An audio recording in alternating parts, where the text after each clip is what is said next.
She was quietly mopping the lobby floor when the CEO overheard her speaking Mandarin, Spanish, and French with native fluency. What happened next stunned the entire company.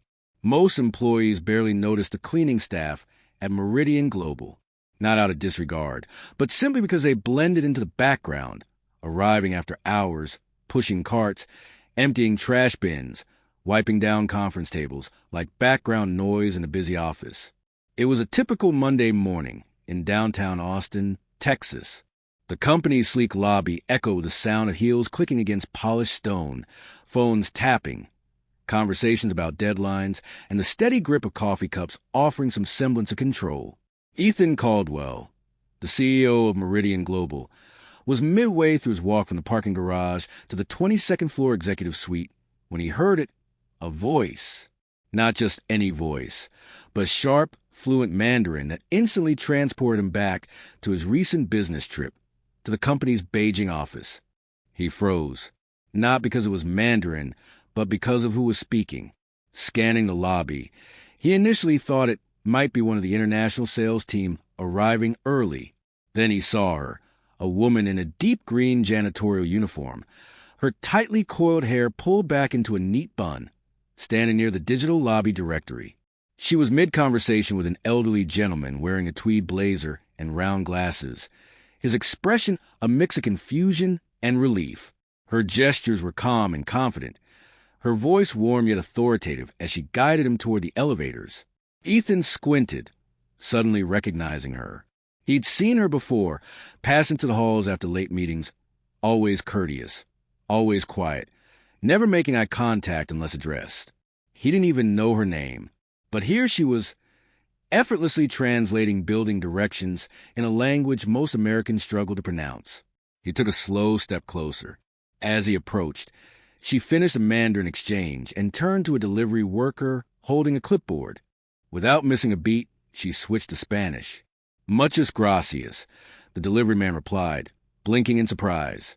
Then, just as naturally, she turned to a vendor nearby inspecting a stack of mislabeled boxes. "Say la sal de conference B, pa la sal l'autre cote," she corrected him smoothly in French. She pointed with a faint smile. Ethan Caldwell's jaw tightened, not from anger, but from something deeper, a pinch of guilt. He had spent over 20 years in global logistics, spearheading international expansions, hiring translators, and developing cross-cultural training programs. Yet here in his own building, the most linguistically talented person he'd encountered in months was quietly scrubbing floors just 2 levels below. He stepped forward, curiosity outweighing authority. "Excuse me?" She turned toward him, startled but composed. "Yes, sir." He offered a faint smile. "That was Mandarin, right?" "Yes, sir." "You speak it fluently?" "Yes." "And Spanish?" "French." She nodded. "Also Portuguese, German, Arabic, Italian, Swahili, and I can read Latin, though I don't really count that." He blinked, absorbing the revelation. "You're telling me you speak 9 languages?" "Yes, sir." There was no pride in her voice, no arrogance, just plain truth, steady as a level beam. He stared at her for a moment, trying to process that a janitor in his building, a woman who silently cleaned every night, was essentially a walking United Nations. "What's your name?" he finally asked. "Amara Bennett." "Ms. Bennett, are you free for a few minutes?" Her brow lifted slightly. "Now?" "Yes. I'd like to talk to you in my office." He noticed a flicker of hesitation. Not fear exactly, but the reflex of someone used to being overlooked or underestimated. She nodded slowly. "All right." He pressed the elevator button, holding the door open as she stepped inside. Inside the lift, silence settled for a moment. "I've worked here for 13 years, she said suddenly as they ascended toward the executive floor. He turned to her. "Never thought I'd be invited up." He gave a small, quiet smile. "You might be surprised how quickly things can change." But neither of them had any idea just how much was about to change for her and for him. The elevator chimed. Amara stepped out first, her footsteps soft on the polished wood floor of the executive hallway. The air smelled faintly of citrus and leather money, if you had to put a scent on it. Ethan's assistant glanced up, wide-eyed at the sight of Amara beside him. He didn't explain, just nodded for her to let them pass. Once inside the glass-walled office, Ethan gestured toward a chair across from his desk. "Please, have a seat." She sat carefully, folded her hands in her lap, eyes scanning the room slowly. She wasn't impressed, just observant. Behind him hung a large world map, dotted with colored pins. On a side table, a tray of espresso cups, a photo of his two sons, and a dusty award from a conference in Berlin. Ethan leaned forward slightly. "So, Amara, I'm going to be honest, I didn't expect to have this conversation today." She gave a small nod, her posture still, her expression unreadable. "But I just heard you switch between 3 languages like flipping light switches. And I need to understand, how does someone like you end up working here, cleaning floors?" For a moment, she didn't answer. Her gaze drifted to the window, then back to him. "You got time for the truth?" "I wouldn't have asked otherwise," she sighed. "All right, then." She rubbed her palms together, as if warming up the words. "I was born in Dayton, Ohio, an only child. My dad was a mechanic, my mom a nurse's aide. They didn't have much, but they worked hard, pushed education like it was a religion. I earned a full scholarship to Ohio State, majored in linguistics, and was halfway through my master's when my mother got sick." She paused. "I came home to take care of her. Then my dad passed from a stroke 6 months later. Everything fell apart after that." She tilted her head slightly, as if rewinding the memories before speaking. "I had a baby, no money, no partner who stuck around. So I worked whatever I could find, grocery stores, nursing homes, temp jobs. Eventually, a custodial supervisor here offered me night shifts. It let me pick up my daughter from school, pay the bills. That's how I got here." Ethan watched her intently, no blinking, just listening. "But the languages," he said quietly. "I never stopped learning," she replied. "I borrowed textbooks, listened to recordings, read newspapers in 5 different languages just to stay sharp. It's what I do. It's the only thing that makes me feel like I still matter." Her voice didn't waver. It wasn't rehearsed or poetic, just plain and honest. "Most people never ask," she added softly. "They see the uniform and assume." The words hung in the air. Assumed. Caldwell leaned back in his chair, the weight of her story settling heavily in his chest like a stone. Denise cleared her throat. "Look, Mr. Caldwell, I'm not telling you this to make anyone feel sorry for me. I'm not bitter. Life happened. I did what I had to do. I still do. But you asked, so here's the truth." He exhaled slowly. Denise Bennett was brilliant. That much was clear now. But she wasn't seeking pity or charity. She was simply offering the truth. Clean, clear, and quietly heartbreaking. "Ever thought about doing something else?" he asked. She shrugged lightly. "Sometimes. But it's hard to dream when rent's due." Silence fell again. But this time it was different, denser, filled with something unspoken yet powerful. Caldwell reached for his notebook and jotted down a few lines. "What are you writing?" she asked, calm but curious. "Just some ideas," he replied. But one idea in particular was already taking shape in his mind, and it wasn't small. The conversation stayed with him all day, even through budget meetings and vendor calls.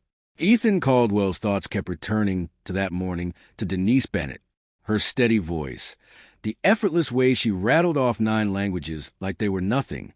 That kind of fluency didn't come from nowhere. It took years of discipline, curiosity, and heart. Around 3:45 p.m., he left the executive floor and took the elevator down to the building's service level. He wanted to see for himself. Down there, the air was warmer. The walls were off-white, scuffed from carts and boots. He passed maintenance crews, break rooms, stacks of bottled water, and finally reached the janitorial supply closet. He spotted Denise through the open door, restocking microfiber cloths on a metal shelf. "Mind if I bother you again?" he asked, stepping inside. She turned, slightly startled. "You came down here?" he smiled. "I couldn't stop thinking about our talk. Listen, I have a favor to ask." She wiped her hands on her shirt. "What kind of favor?" "There's a meeting upstairs. A team from the Sao Paulo office arrived early, and our translator canceled last minute. Can you help?" She hesitated only a moment. Portuguese? Yes, I can do that. Minutes later, they were in conference room 4C.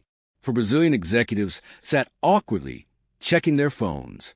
Denise stepped in quietly, nodded, and began speaking in smooth, confident Portuguese. Caldwell watched as the entire room shifted. Shoulders relaxed, eye contact sharpened. She wasn't just translating. She was bridging a gap, making people feel seen. When one visitor cracked a joke in Portuguese, Denise responded with a laugh and a witty comeback. And soon everyone was chuckling. Caldwell didn't understand the words, but he understood the connection. After 20 minutes, the meeting wrapped up.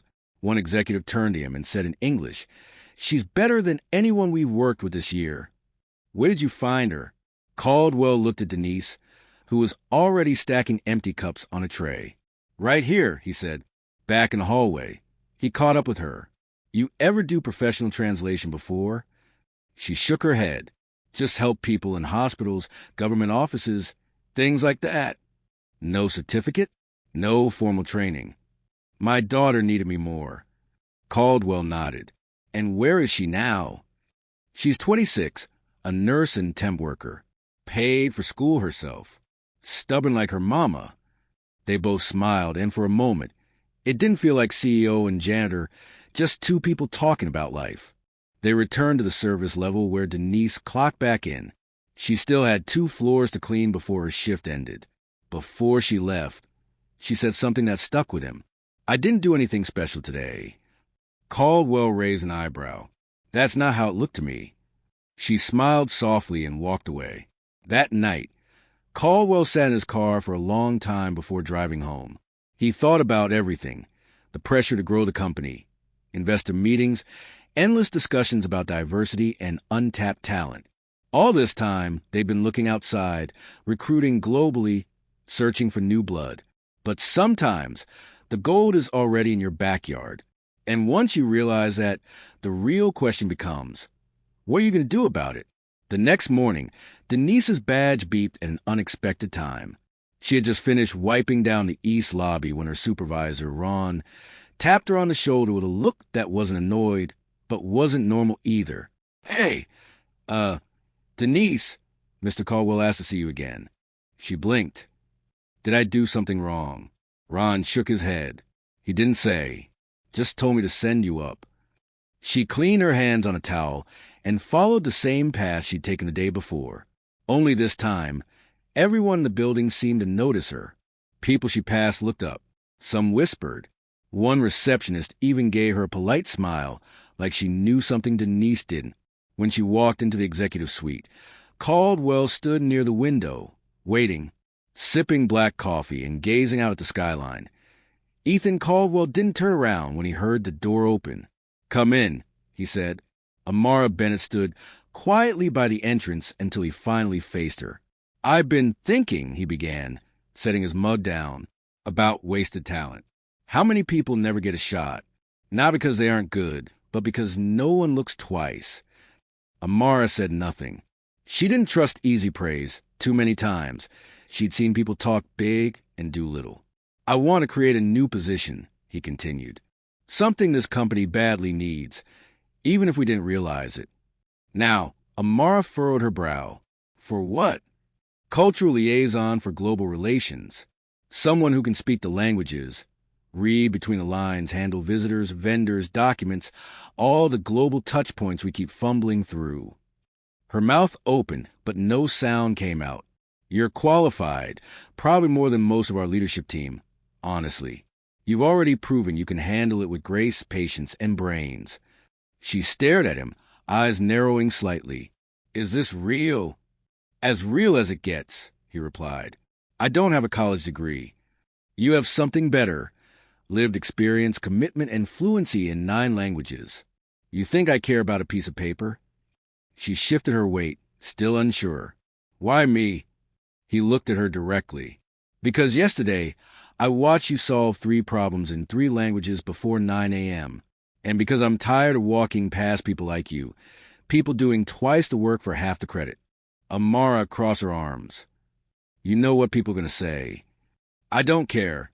She studied him for a long moment, then let out a slow breath. "I've never had an office job," she said. "Never had a title. You'll learn fast. I don't have a wardrobe for this kind of thing. HR will send you a clothing stipend." She gave a dry chuckle. "You've thought of everything, huh?" "I'm trying." A long pause stretched between them. Then Amara asked softly, "What about my shift downstairs? Who replaces me?" Caldwell smiled. "We'll find someone, but no one can replace you." For a long time, neither spoke. She looked down at her hands, then back at him. "You sure this isn't some kind of favor?" He shook his head. "This is overdue recognition." She bit her lip, eyes glistening, but she blinked the tears away before they fell. "All right, then," she said, voice firm. "Let's see what I can do." He extended his hand. She shook it. It wasn't just a handshake. It was history being rewritten. Neither of them could have predicted how the rest of the company would react. By Wednesday, the news had traveled faster than the elevators. Amara Bennett, the night shift janitor, had been promoted to an executive-level position. Nobody knew the whole story, just whispers, that she spoke a bunch of languages, that the CEO himself had chosen her, that maybe she had some kind of secret background, maybe even government work. The gossip bounced from cubicle to conference room. Some folks were curious. Some smiled and said, "Good for her." But not everyone was happy. In the staff lounge, 2 marketing assistants leaned over their salads. "I'm just saying," one whispered, "I have a master's in international business, and I've waited 2 years for a promotion. This lady was mopping floors last week." Her friend shrugged. "Maybe she knows something we don't." "Oh, please. It's Caldwell trying to look progressive. Check a box." That same energy trickled into boardrooms and Slack messages. Quiet resentment mixed with confusion. People weren't used to upward moves coming from outside the usual ladder. Amara felt it the moment she stepped into her new office on the 12th floor. It was modest, just a desk, a plant, and a computer she hadn't touched yet. But to her, it looked like another planet. When HR finished onboarding her, she asked if she could keep her night uniform, not to wear, just as a reminder. That afternoon, she met with Victor, head of global operations. He walked in with a clipboard and tight eyes. Didn't shake her hand. Didn't sit. "So, you're the new liaison," he said, the words a joke wrapped in politeness. Amara looked up. "That's what I'm told." "You have experience in corporate environments?" She smiled, only from the outside looking in. He didn't laugh.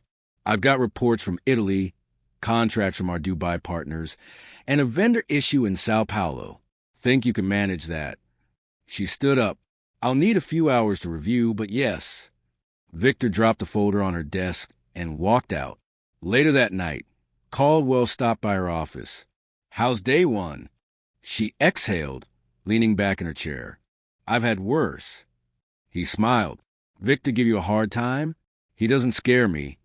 "I figured." She paused and added, "But can I ask you something?" "Anything." "Why now? Why me? You could have just given me a bonus and kept moving." He leaned against the doorframe. "Because I saw myself in you." She raised an eyebrow. "You were a janitor?"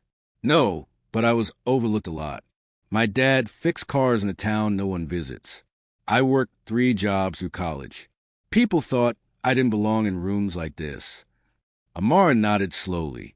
"Now you're the one deciding who gets in." He nodded back. "Exactly." There was a beat of silence before Amara looked down at the file on her desk. "I'll be honest. I'm nervous." "Good. Means you care." She looked up again. "There are going to be people who hate this. They'll get over it or they won't. Either way, we're moving forward. You have a story, Amara, a real one, and now you've got a platform."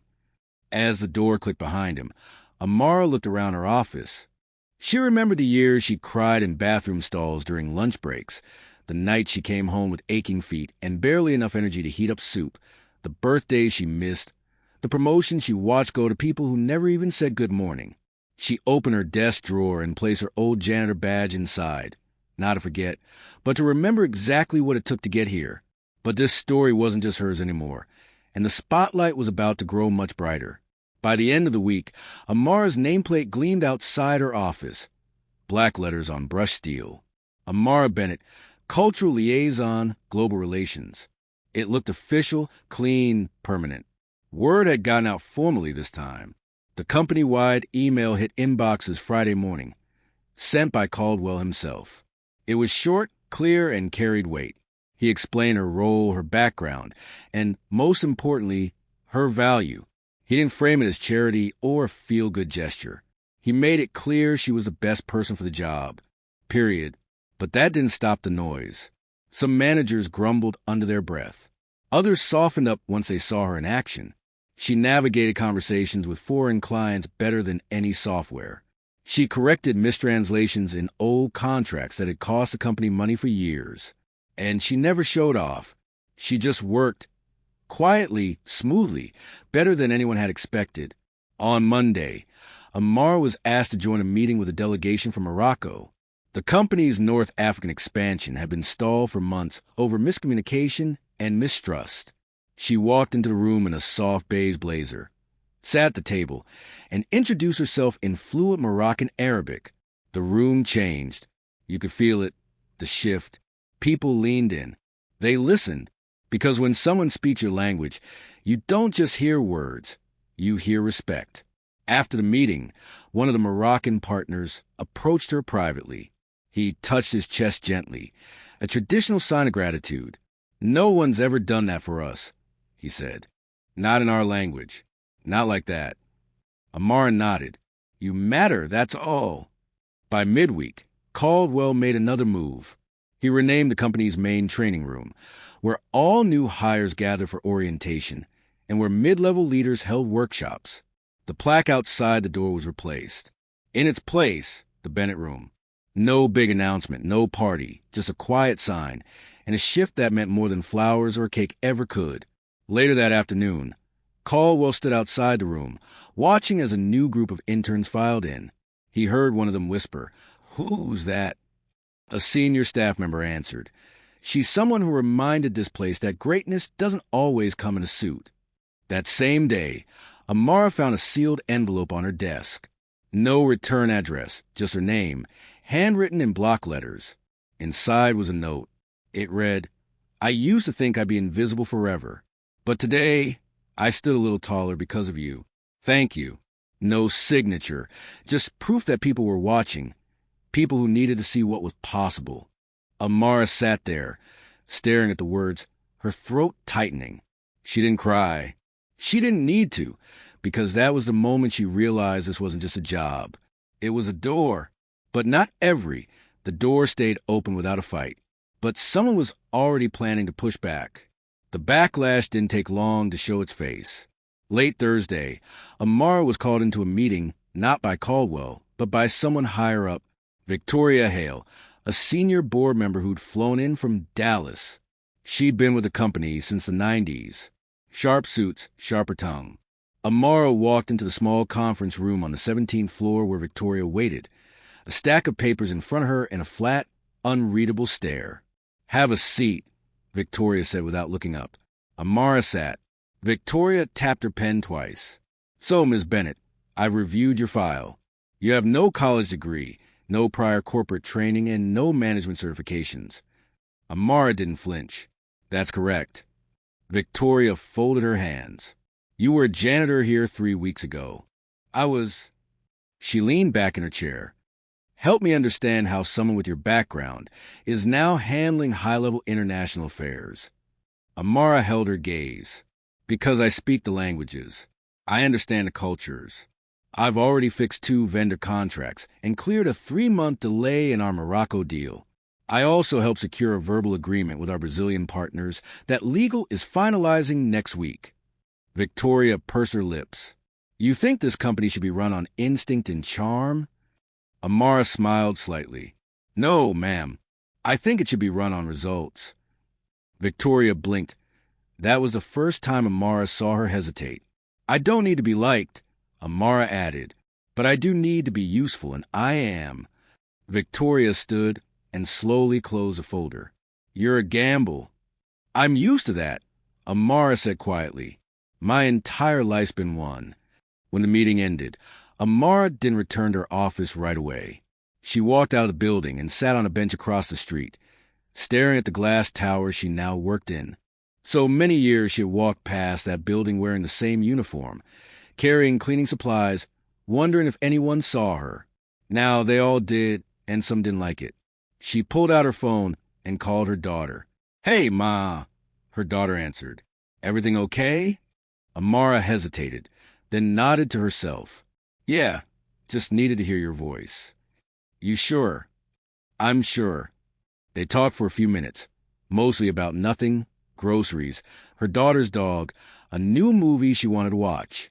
But just hearing her laugh steadied Amara. After they hung up, she sat in silence. Then she stood up, walked back across the street, and rode the elevator to her floor. By the next morning, word of the Victoria Hale meeting had somehow spread. And to everyone's surprise, Amara didn't back down. She showed up early, spoke at a team meeting, took a call with the German office without needing a translator, calm, sharp, unbothered. That same day, a handwritten note appeared on the whiteboard outside her office. "We see you." No name, just 3 words that meant the world. In the following weeks, something strange happened. People started coming to her not just for translation, but for advice, guidance, confidence. She became the person people went to before they pitched an idea. She'd sit with interns and give them tips before big presentations, never talking down to anyone. One intern, a shy Vietnamese kid named Bao, asked her, "How did you learn all those languages?" She smiled, 1 word at a time. "Same way you will." Amara wasn't just doing her job. She was changing the culture. One afternoon, Caldwell joined her for coffee in the break room. "Heard good things," he said. She sipped from her cup. "Been trying to ignore the bad ones." "You're making waves." She looked at him. "That a good thing?" He smiled. "Around here, it means you're doing something right." They stood in silence for a moment.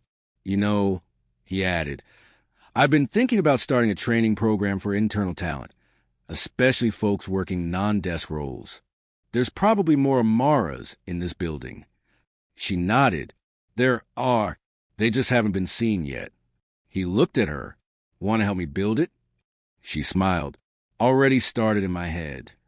By month's end, the pilot program launched. A new initiative called Voice Inside, designed to give workers across departments access to language training, leadership mentoring, and visibility across divisions. It was Amara's idea, and it caught fire. Eventually, she was invited to speak at a logistics leadership summit in Cincinnati, where she told her story not as a motivational tale, but as a reality check. "I was never just a janitor," she said to the crowd. "I was fluent. I was capable. I was ready. But nobody ever looked long enough to see it.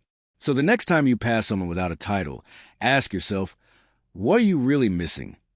The room was silent, and then it stood, full applause. On her way out, a young man approached her with tears in his eyes. "My mom's a housekeeper," he said, "and she speaks 5 languages. I used to be embarrassed to say that." Amara touched his arm. "Don't ever be ashamed of where you come from. The only thing to be ashamed of is staying blind to brilliance." She walked out of that building taller than she ever had in her life. Not because of the applause, not because of the promotion, but because she hadn't changed who she was to fit the role. She brought herself, every layer of her story, with her, and that made all the difference. Never assume you know someone's worth based on what they wear, where they work, or what their resume says. Talent has no dress code. Intelligence doesn't need permission, and brilliance can walk past you wearing a name tag, holding a mop. If you've ever been overlooked, underestimated, or ignored, keep going. The right person will see you. And when they do, don't be afraid to take that seat at the table. Better yet, bring a few more chairs with you.